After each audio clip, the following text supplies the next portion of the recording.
ଆଜ୍ଞା ନମସ୍କାର। ଆଜି ଆମେ ଜାଣିବା ପଞ୍ଚାୟତ ରାଜର ପୁଣି ଥରେ ହେବାକୁ ଯାଉଛି 2027ରେ ନିର୍ବାଚନ। ଆମେ ସରପଞ୍ଚ, ସମିତି, ୱାର୍ଡ ମେମ୍ବର କେନ୍ତାରେ ଆମେ ଗୋଟିଏ ଆମେ କ୍ୟାଣ୍ଡିଡେଟ୍ ହେଇପାରିବା। ୱାର୍ଡ ମେମ୍ବର ହଉ କି ସରପଞ୍ଚ ହଉ କି ସମିତି ହଉ କେନ୍ତାରେ ଗୋଟେ ଆମେ କ୍ୟାଣ୍ଡିଡେଟ୍ ହେଇପାରିବା। ସେ ଜିନିଷଟା ଆଜି ଆମେ ଜାଣିବା। ଏବେ ଯେନ୍ ଅଛନ୍ ୱାର୍ଡ ମେମ୍ବର, ସମିତି ସଭ୍ୟ ଆଉ ସରପଞ୍ଚ।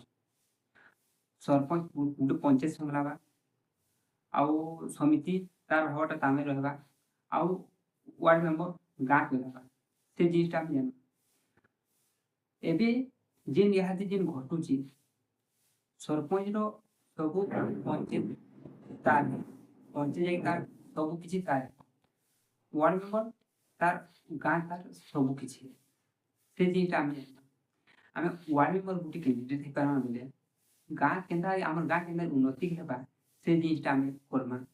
ଆଉ ସରପଞ୍ଚ ଯେନ୍ତାରେ ଆମେ ସରପଞ୍ଚ ଆମେ କ୍ୟାଣ୍ଡିଡେଟ୍ ହେଇପାରଲା ବେଲେ କେନ୍ତା ଆମର ପଞ୍ଚାୟତ କେନ୍ତା ଡେଭଲପ୍ କରବା ସେ ଜିନିଷଟା ଆମେ ଚିନ୍ତା କର୍ବା।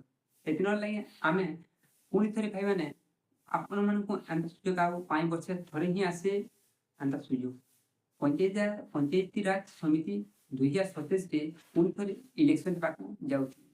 ଆମେ କେନ୍ତା କରି ଗୋଟେ କ୍ୟାଣ୍ଡିଡେଟ୍ ହେଇପାରମା ସେ ଜିନିଷଟା ଆମେ ଇନୁ ଏଠି ଆମେ ସଚେତନତା ହେମା ଆଉ ଲୋକକୁ ଆମେ ଭଲ ଭଲ କଥା କହେମା ଆଉ ଆମେ କେନ୍ତା କରି ଆମେ ଗୋଟେ କ୍ୟାଣ୍ଡିଡେଟ୍ ଭଲ କ୍ୟାଣ୍ଡିଡେଟ୍ ଆମେ ହେଇପାରମା ସେ ଜିନିଷଟା ଇନୁ ଏଠି ଆମେ ଜାନମା।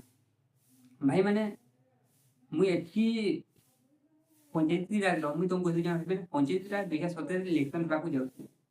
ଆମେ କେନ୍ତା ଗୋଟେ କ୍ୟାଣ୍ଡିଡେଟ୍ ହେମା ସେ ଜିନିଷଟା ଆମେ ଜାନମା।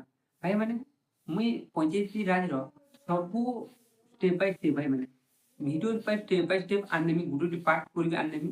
ମୁଁ ଏଠି ଖାଲି ଏ ଭିଡ଼ିଓରେ କହିମି ପଞ୍ଚାୟତି ରାଜ 2027ରେ ଇଲେକ୍ସନ ହେବାକୁ ଯାଉଛି। ଥ୍ୟାଙ୍କ ୟୁ ମାନେ ଜୟ ହିନ୍ଦ, ଜୟ ଭାରତ।